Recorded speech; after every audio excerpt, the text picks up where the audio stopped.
Welcome to the Architecture of the Gods, an Egyptian journey through stone, star, and myth. With me, Opal Unicorn. For thousands of years, the pyramids and temples of Egypt have stood as gateways between earth and heavens, designed not just with human hands, but with cosmic vision. The Great Pyramid of Giza is aligned almost perfectly to the four cardinal directions, its base facing due north, south, east, and west, with a precision within less than 1/10 of a degree. Beyond that early alignment, some of its internal shafts and chambers may have aligned with the stars themselves. The north shaft, pointing toward the ancient pole star, and the south shaft, directed toward the belt of the constellation Orion, a constellation deep connected to rebirth and divine legacy in Egyptian cosmology. This star-to-stone architecture suggests that the Great Pyramid was built as a celestial bridge, a structure rooted in earth reached to the heavens, a tomb, a temple, and a map of stars at once. The pyramid's latitude, 29.979458 degrees north, mirrors the speed of light constant, 299,458 million ms. A coincidence, perhaps, but for seekers of myth and mystery, it becomes a number charged with meaning. So in this series, we will walk those gates through carved stone, measured angles, hidden shafts, and silent corridors, tracing the blueprint of a cosmic design left to us by the ancients. We will stand inside temples aligned to stars, feel the geometry of the earth beneath our feet, and listen to the silence of stones that remember heaven.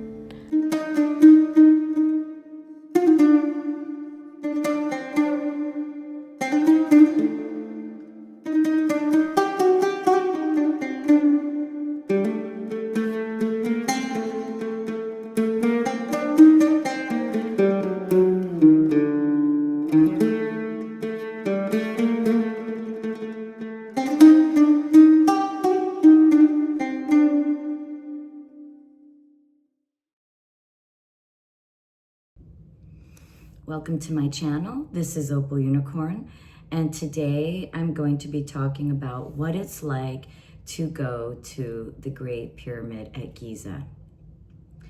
And I want to take you with me on this and talk about my own experience when I went.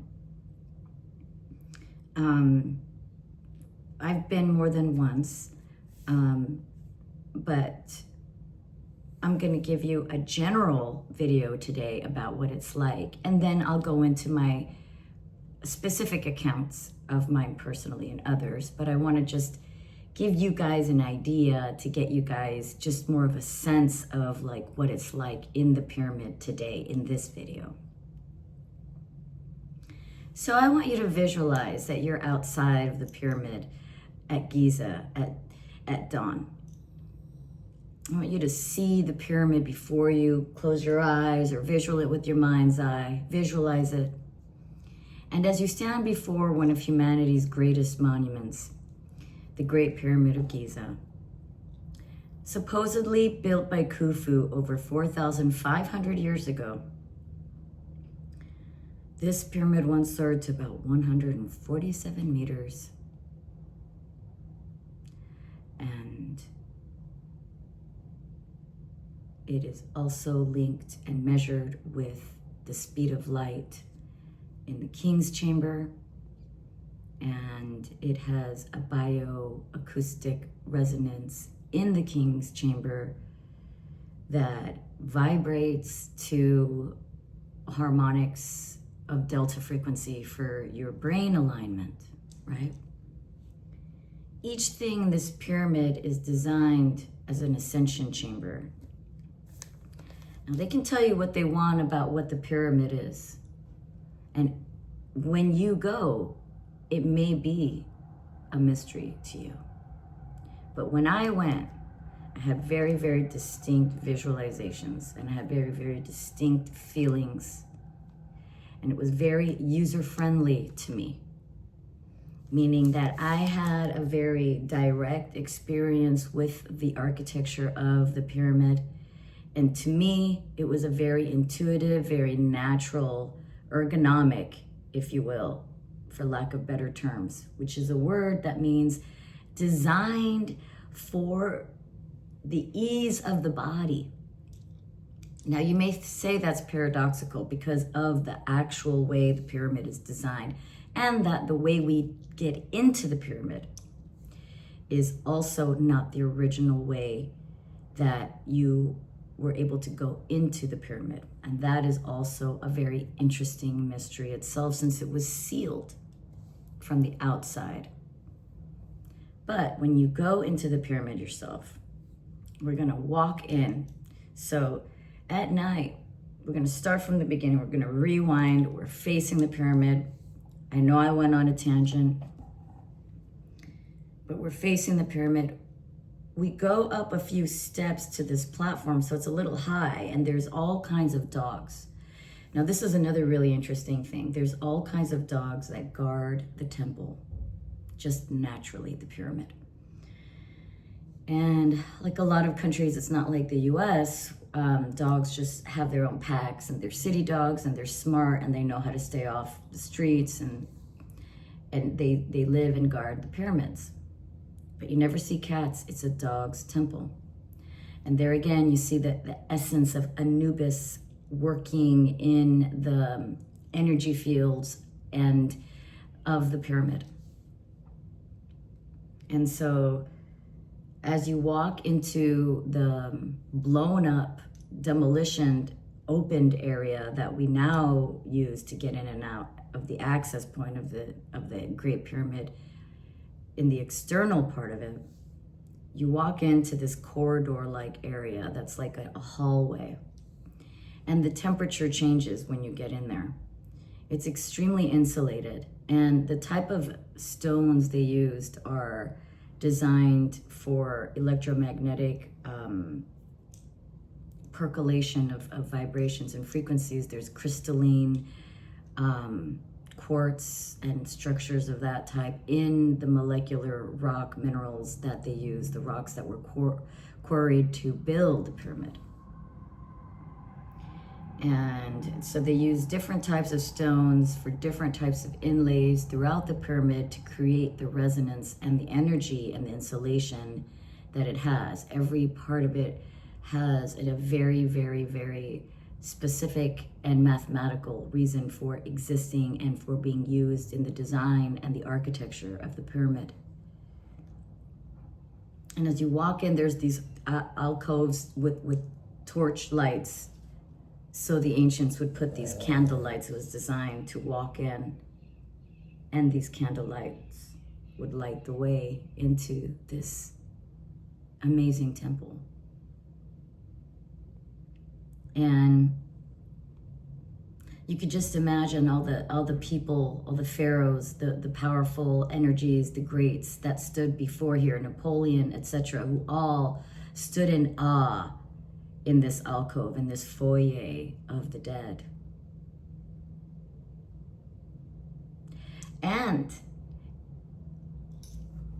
when you go into this pyramid in the daytime during working hours in a non-private setting, it's very packed with people, and it's very intimidating because the incline to go up to the king's chamber from here is very high, and you see a lot of people huffing and puffing and out of breath for good reason.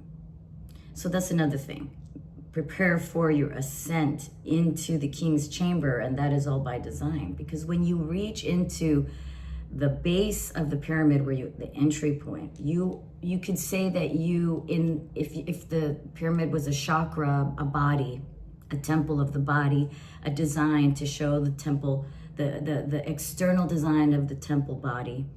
Our body, we have certain chakra systems or nerve bundles of energy points, portal points in our bodies that reflect the planets in the sky, and that is all part of the occult mystery schools of the past, including the ancient Egyptian mystery schools. Everything about this pyramid is aligned to the stars in the sky. We have Orion's belt with the 3 pyramids of Giza, which we will go into later. But now we make our descent and ascension to the Great Pyramid, because this is designed to go into every realm of you, from the base core of you, the fundamental, the roots, all the way up into your ascension, into the crown, into the divine energetic sphere of beyond ourselves, into the core of existence, into the God himself, God herself, the entity of the oneness that exists at the peak of that pyramid, that shoots you right out from the top from your consciousness. And you can feel that energy the moment you get in there. The gravitational, electric, magnetic pull. If you're sensitive, you can feel that the moment you walk in. If you're paying attention, you can feel there's something that shifts. Because everything around us is energy. We've got electromagnetic energy fields all around us that we know are scientifically proven. This is not woo-woo or any of that. We know this to be true. And the Egyptians used this for consciousness exploration, and used the science to create more consciousness for our analog brain, right? The brain before technology, allowing our own brains to catch up to the computer, right? The AI that is this advanced synthesized consciousness of its own. We as humans, we as organic beings in these ascension chambers that the ancient Egyptians and other ancient cultures that built pyramids, like the ancient Olmecs in Mexico and so on and so forth, we see these incredible structures throughout the world. And we know that they had priests and priestesses studying and learning and understanding these consciousness realms in these temples. So when we go in here, we know that the people who built them and understood them had this in mind, had that intention in mind. So this is something that we know is fact. We know this in their architecture. We know this in their artwork. We know this in their gods and goddesses, in their books, in their papyruses, in their scrolls. And before the scrolls and papyruses of ancient Egypt, what they learned from the ancient Sumerians and the ancient Babylonians, the Akkadians, the great kingdoms that came before the kingdoms of ancient Egypt, that taught ancient Egypt. And so we go into this ancient knowledge of architecture that passes on from one civilization that gets buried to another civilization that gets buried to another civilization that gets buried. And we end up in ancient Egypt in the perfect synthesis of all architectural knowledge of ancient civilization, advanced ancient civilization, to this almost perfect geometric shape, perfect 90-degree and 60-degree angles that in astrology we call trines. In astrology, we are looking for when the stars align, when the planets and the stars align for us, and we are looking for 30, 60, and 90-degree angles, right? We want trines. We want the pyramid. We want those angles. You have the most benefic of all the degrees and mathematic dimensional structures in the pyramid shape. This is as above, so below. This is ancient wisdom of the occult astrological understandings. If you want to understand the ancients, you must understand stars. You must learn astronomy and astrology to understand how the ancients lived their lives.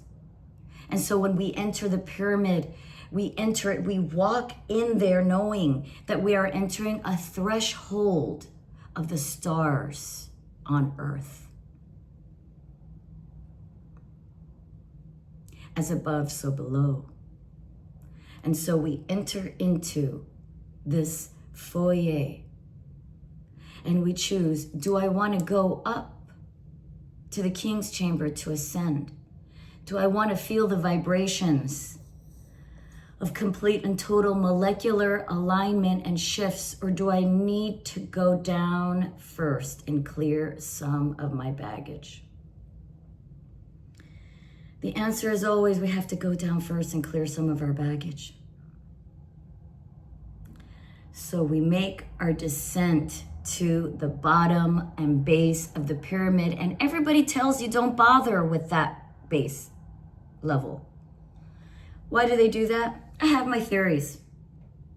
And some of my theories are just plain and simple practicality. The base level is not an easy level to get to in the pyramid, because it is a slithering snake body tunnel. And there's a certain amount of shamanism required in the usage of the Great Pyramid in Giza, in my opinion. Each god and each animal that appears that are gods in ancient Egypt are there for a reason.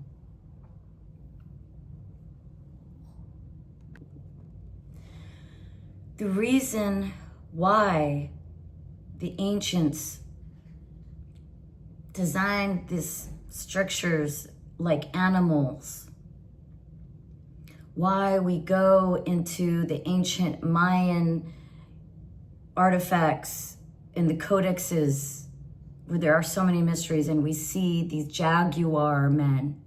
We see the same in Egypt. We see humanoid beings that are also part animal. And at the very, very base of the pyramid, you have to slither like a snake. You crawl down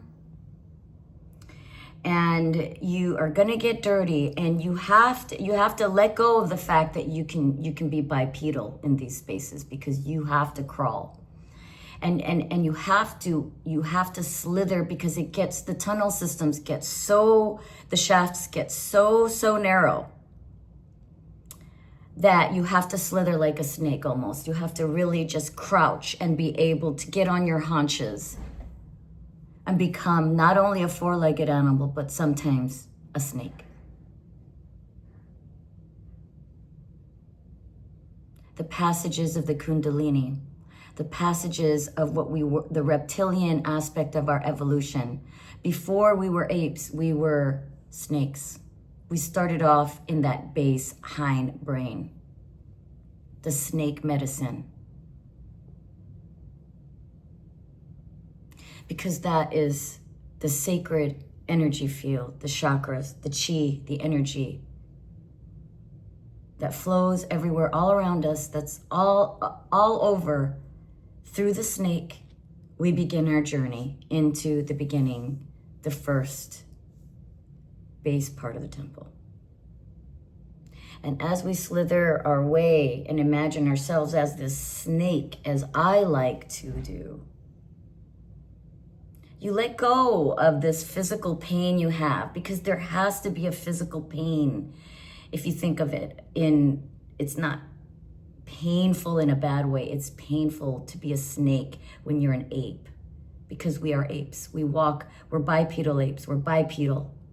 And now we have to become this other type of being, this physical being that goes down like through a narrow tunnel system into the base chamber of the pyramid. Osiris's base chamber. So they call this chamber unfinished. We don't know what happened in this chamber. We don't know why it looks like this. Maybe it always looked like this. But there's a lot of really interesting things when you go into this chamber, if you pay attention. Such as the fact that there is an actual hole with a gate around it, with tunnels that go even further down into the root system and canal system of the ancient Egyptian underground. That we can only imagine what rituals and canal systems were open in the ancient days. But through the books and lore and literature of the native Egyptians who were able to travel and play around in the underground systems in Cairo back when it was not so guarded, it is a vast system. And if you go there and peek long enough, you can see that there's this whole other world that goes into the base of this pyramid, and that when you get to the bottom of the pyramid, it's only the beginning. Your journey just began, and the pyramid is only the entry point to a whole underground world and an underground civilization, a network system. Fascinating. And now there are these LiDAR scans, and there's more information coming out on what these underground structures actually look like and are with the high-tech tools that we have today. But what we do know are the stories of the civilizations and the people that live in Cairo that know that these tunnel systems have always been around. So when you go there and you explore and you look around, it's a fascinating, very interesting place that has a lot more to show than meets the eye if you look at the fact that it's the base of all this other world system. Not open to the public. So you crawl your way back up to the middle point and go back into the middle tunnel system to the Queen's Chamber. So once you leave the base chamber, you go up, back, you slither all the way up, and you get up a little bit of some stairs, and you crawl again on your hind legs still into the Queen's Chamber, but it's much more, there's much more space there, and you're able to breathe more. And so this is all by design, you guys. These small chambers that compress you and make you smaller can be made to be seen as doorways into other physical shapes, shamanistic shapes, where the person going through the initiation would embody and take on the form of different animals, like I was saying. And in my mind, this is the jaguar, this is the black cat, this is the lion or the leopard or the jaguar going into the night. It's the priestess, it's Isis, the queen of Egypt. And she pads on her 4 legs into her chamber. And when you get in, it's completely black in there. And it's very insulated. And if you chant and sing some ohms and you get the reverberation of the chambers working, it's not echoing. It's not the type of room like some of the other rooms that have different type of sounds throughout them. So each room is designed for a different purpose. And in the Queen's Chamber, as I look closely, I notice that there's also a tunnel system and a doorway there, designed in a very ornate framed doorway. This is all real, you guys. Queen's Chamber. There's a doorway there. A gateway, threshold into the Queen's inner sanctum. What may be there? Only the initiates are allowed to know and see. But there's much more to the pyramid than we are allowed to see. And so, you only have a certain amount of time. I believe this is by design as well, because if you stay a little longer, anytime longer, you'll be able to explore the fact that there are all these entryways into more chambers in the Great Pyramid that go underground. So you make your way on your hind legs back to the main stairwell system that takes you back into the main foyer. And as you get to that area and you make a left, you see the great staircase up to the King's Chamber. And you know that song, Stairway to Heaven, by Led Zeppelin, I think? That's what it's like when you see this ascension chamber up to the King's Chamber. Okay, now this is, they don't tell you this. You think, oh, this is cool, we're going to the pyramid. No, this is a hike, this is a trek. This takes it out of your lungs, you're gonna be out of breath, you're getting a high altitude. And so you climb up, and the truth is, when you're there alone, it's terrifying. And you do face your own existentialism at the moment of looking at those staircases going up, this ladder that goes up and up and up and up and up and up and up and up and up and up and up and up. And every time, don't look down, because if you have heights, girl, you will feel it. You feel the terror of going up. The journey upward into the higher dimensional fields of the consciousness field, right? As explorers of consciousness, we explore the lower levels like the shamans do. We go to the inner worlds, the deeper worlds, hollow earth. But then we go up into the heaven, like the song, Stairway to Heaven. We are going up the stairway to heaven, to the King's Chamber, the final chamber of our consciousness journey in the Great Pyramid. And when we reach the gate there, the threshold gate, it's small and you have to bend into it. And it's hot in there. And the air does not circulate well. And it's made out of very, very special material. And every sound reverberates in here, echoes. And when you hear yourself, it's like, hello, hello, hello, hello, hello, hello. And if you sing in,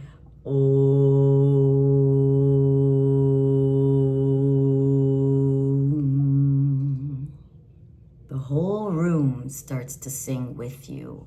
Like you are in a triplicity octave opera with operettas. And you are in a band with other sopranos and altos, and you are all harmonizing together, but it is just you, multiplied, cloned, in every sound frequency as you sing, as you chant in this magical chamber of light.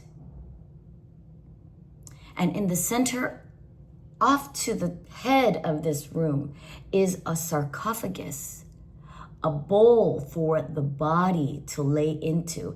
And they say, sure, this is where the king died and he is buried in there. And I know, because you feel it and you see it, that for sure his dead body was in there, and that there have been many dead bodies in here as well, but mostly living bodies.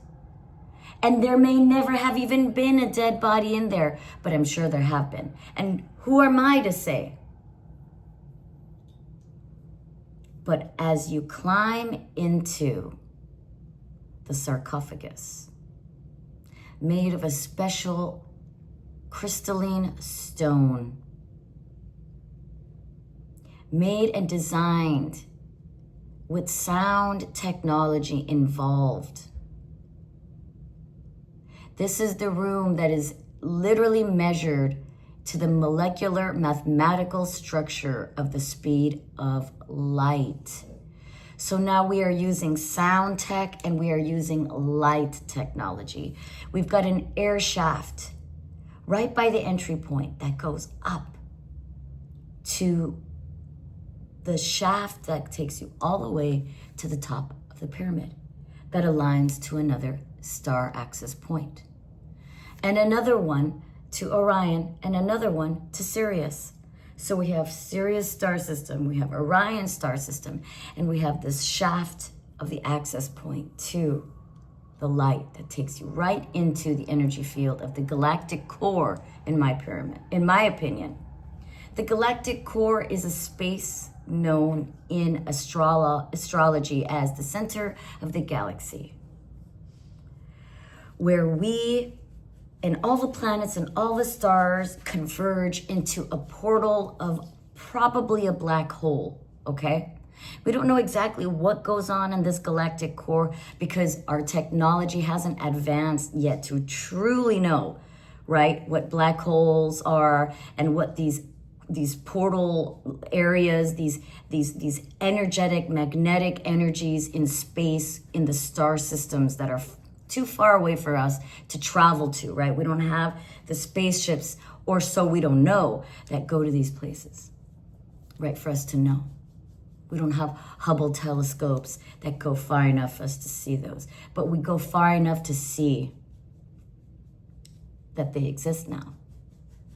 We go far enough to see how much we don't know about these star systems that are essential to understanding the core of our existential existence, our place in the cosmos, that somehow the ancient Egyptians knew and traveled to in this pyramid architectural structure, that we, if we have the blessings to travel to, should go and travel and explore our consciousness there, because there are many ways to travel and understand our deeper belonging in the cosmos through consciousness exploration.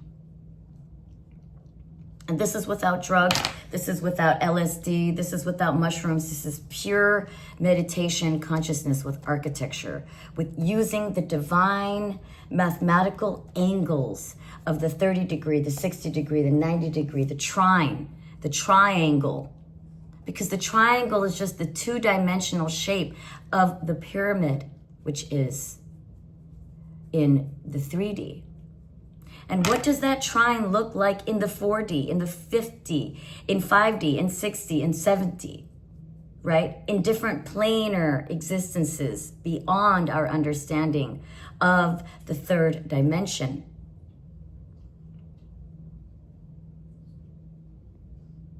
And we begin to use math to square these dimensional fields to travel into time and space, which is what the Egyptians were doing. And so we go into the sarcophagus, into the bed of our oneness with the divine, for lack of better words. And we begin to chant in low tones like the monks do in Tibet. Like all around the world, we go into delta frequency. It's a low hertz, right? It's got to be like, it's like 0.5 hertz, it's 1 hertz, right? It's alto, it's low, masculine tones. The tones of the king's chamber are male, masculine, singing notes.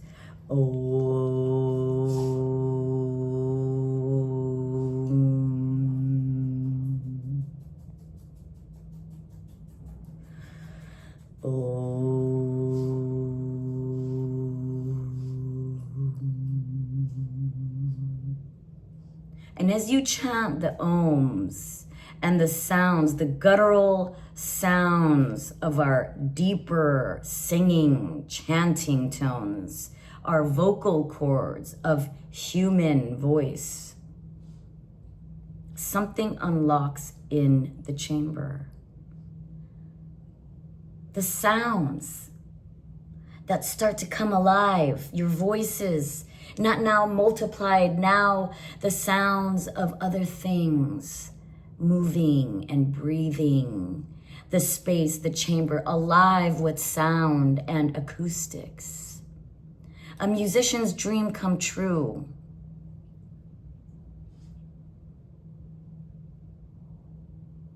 And you feel the vibration, not only is it sound, but it is a physical sensation vibrating to the molecular tone of harmonics through your physical body. Every vibration that goes into your molecular system, our body's made of water in that crystalline shaping form, like Masaru Emoto's water scientific research, okay? I will put links in the chat from this. Check him out. He's a Japanese scientist that measured the vibrational frequencies of different words and consciousness structures in just these words, shifted the water molecules and crystalline molecular structures of the water itself. So imagine a chamber that you lay in, that not just activates with sound, but with vibration from the sound. So your sound not only creates acoustic sounds that reverberate and are created from your one vocal sound, but also begin to vibrate because it activates the stone itself, becomes alive and percolates like a Tibetan bowl. And now when you look at the technology that the ancient Tibetans did with the tools of the ancient bowl, that when you use the paddle around it, it starts to make a frequency sound that is not just sound, but vibration. And not only that, but the actual vibration is actually what we're looking for, not even the sound, even though the sound is already shifting our brain alignments, because our brain is picking up on the subtle sounds of the vibrational field and sound field all around us, which is why if you have a really high-pitched sound, it can cause seizures in epileptics. Why repetitive lights will cause seizures in epileptics and sound, because our brain is activated by the optic nerves from what we see, and the ocular and the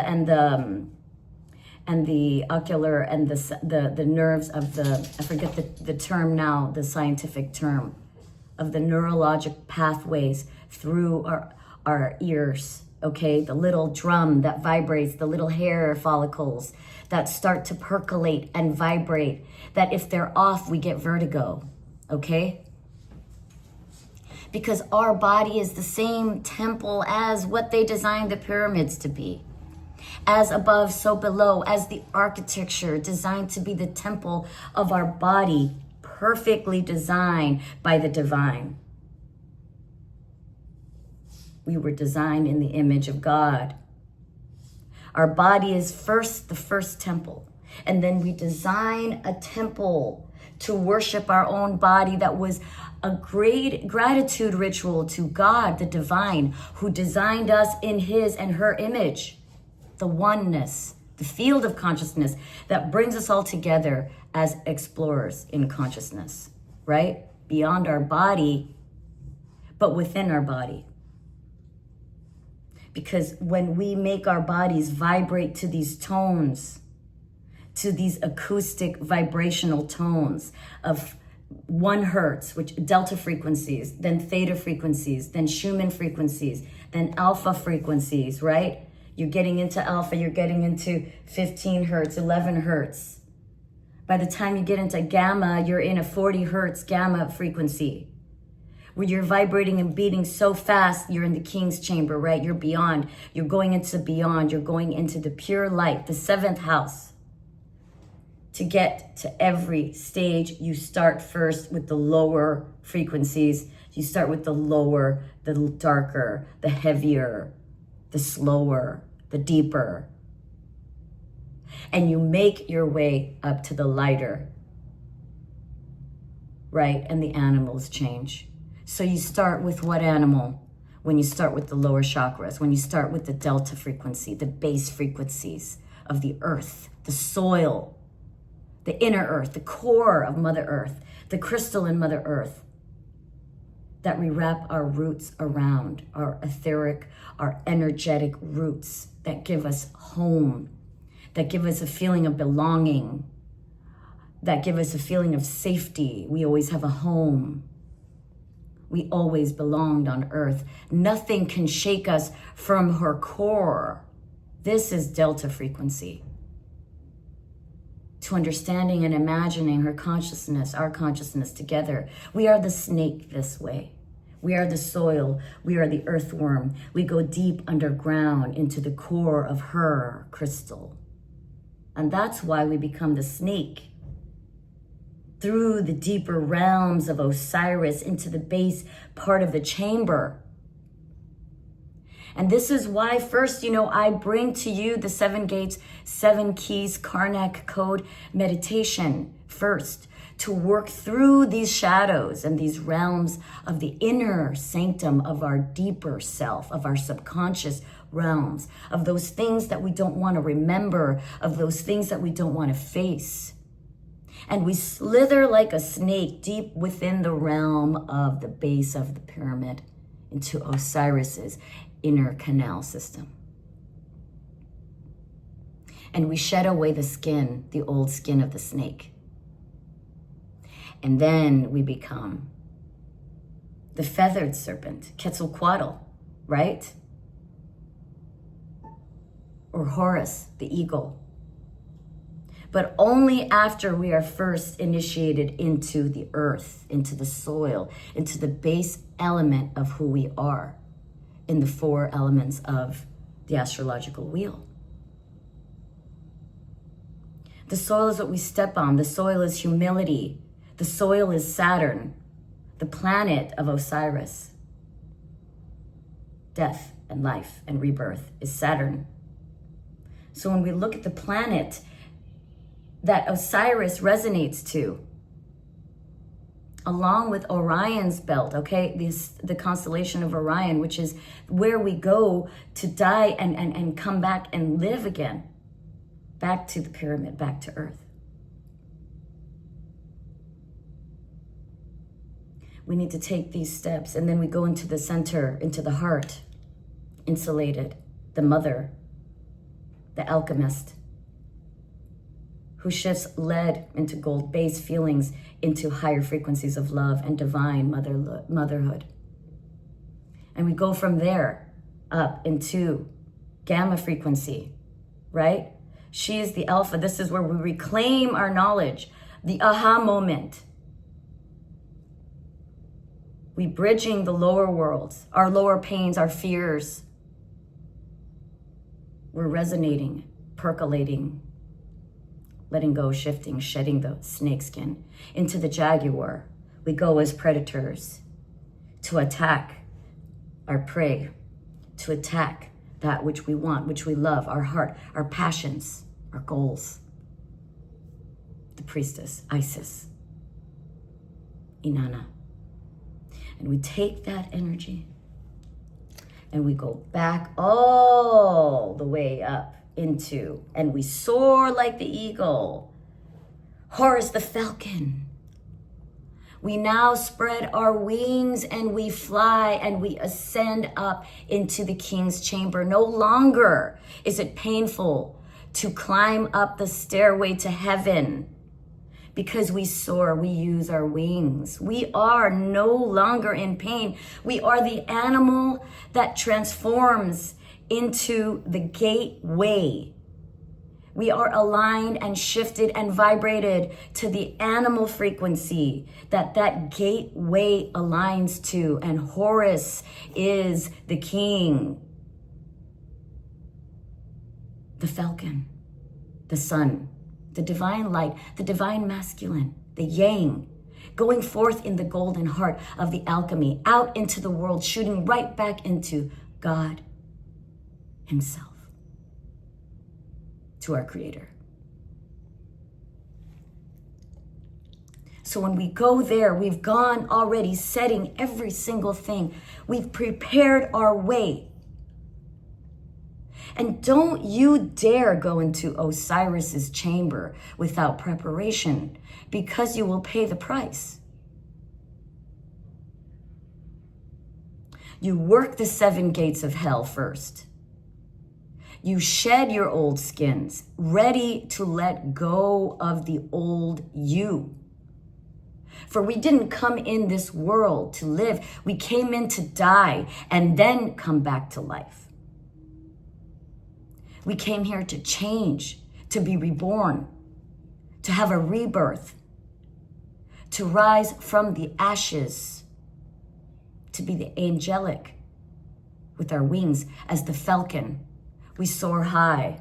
We embody and understand the information that Horus, the sun god, Ra, shows us as he flies through the sky, owner and ruler of the day, to see everything as it truly is, all truth before him, all coming to light.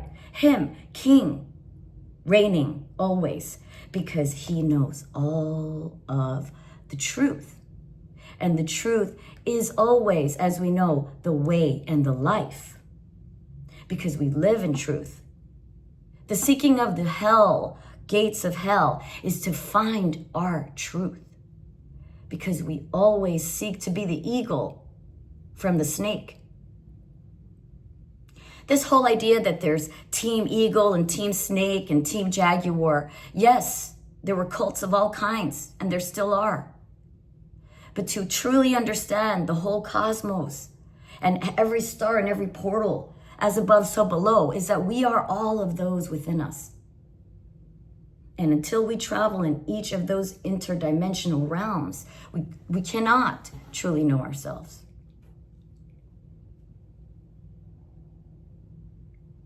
And if you look of my pendant here, an ancient pendant I have that I won at auction from an estate Artemis gallery, if you ever want to look at artifacts. This is Inanna's star, and around her are all the planets. She's Venus. But here she also represents the sun, I believe, and all the planets around, rotating around. And now this is 2000 BC, and they knew already all the planets somehow. Supposedly, they didn't.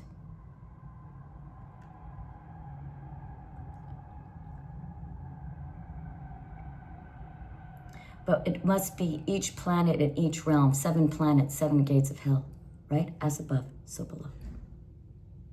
So that you seek the truth, so you can truly know God. And when you go and you kneel before God in that place as the falcon, as the bird who sees everything in the day, in the truth, in the light, that is when you are truly one with God and understand. And that's our mission. That's what we're trying to do in the ascension chamber of the Great Pyramid. So thank you so much for watching this video. I will do some more specifics. There's so many cool phenomenon attached to the pyramid geometry structure, how it grows and ripens fruit, how it grows and ripens flowers, and the amazing effects on our regeneration, on our body, on our health, in the molecular structures that happen in the King's Chamber when we go in there and we chant. Because we go there to heal. We go up to the ascension chamber to become the whole perfect pure being that we were always able to be, the gods that we are all able to be. Completely healed of all our diseases, completely healed of all our psychological, emotional problems, our trauma, our hang-ups in life, our pain, our baggage, our health. The things we don't want to see, the shadows and the delusions, we're able to face it there somehow. We get the strength because we have shifted something in our vibrational field. And that architectural structure allows us to ripen our brain, allows us to percolate those little gray cells, as Monsieur Poirot in Agatha Christie's novels calls it, right? Us detectives always working to try to find what makes us tick, what makes us whole, when the ancients knew all along. And it's just up to us to recover this old information that has been lost along the way, so that we can understand our true legacy and who we really are and what we're really truly meant to do and be in this world. Thank you so much for watching. This is Opal Unicorn. Please like, subscribe, share to your friends, your colleagues of like mind. And until the next time, stay safe and stay looking for answers always. Bye. You've just completed another step on the Starwalk, tracing the ancient blueprint etched between stone and sky. These monuments were never just buildings. They were messages, calendars, portals, and ways to design and understand society. Star maps left by those who understood that heaven and earth were never meant to not communicate, but were always speaking to one another. Thank you for walking this cosmic path with me. I'm your host, Opal Unicorn, and this is Cosmic Architecture, the Starwalk Blueprint. If this journey shifted something in you, if a question opened, a memory stirred, or a spark lit inside you, leave me a comment below and tell me what you're seeing. Make sure to subscribe, like, and hit the bell so you never miss another descent into ancient wisdom or ascent into star-born knowledge. Until the next Star Walk, keep your eyes on the heavens, your feet rooted in the earth, and your soul turned to the architecture of the cosmos. I'll see you in the next temple.